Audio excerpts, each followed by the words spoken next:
పగిలే రాళ్ళని పునాది చేసి ఎదగాలని, తరిమే వాళ్ళని హితులుగా తలచి ముందుకెళ్ళాలని,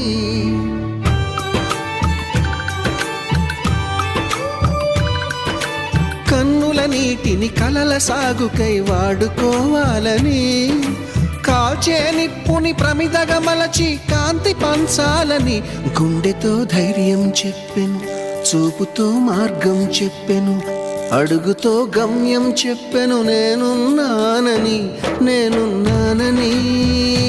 నీకేం కాదని, నిన్నటి రాతని మార్చేస్తానని.